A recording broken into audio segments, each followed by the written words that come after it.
मित्र हो नमस्कार.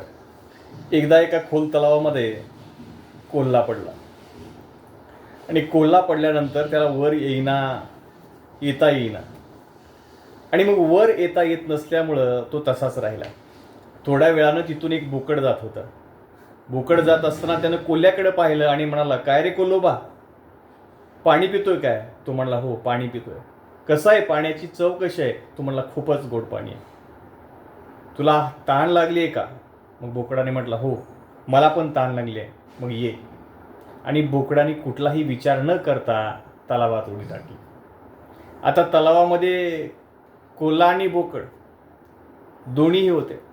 बोकडानं मनसोक्त पाणी पिला, मात्र त्याला आता पाणी पिल्यानंतर लक्षात आलं की आता वर कसं जायचं. त्याला वर येता येईना.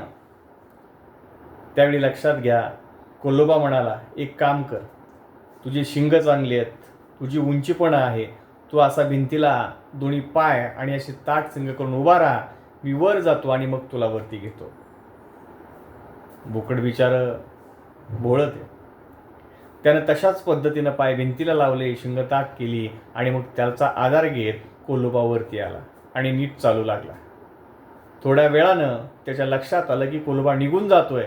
तो लांबूनच म्हणाला, काय कोल्होबा, मला वर येणार नाही का? तो म्हणला, खाली येण्या अगोदर हा विचार करायला हवा होता.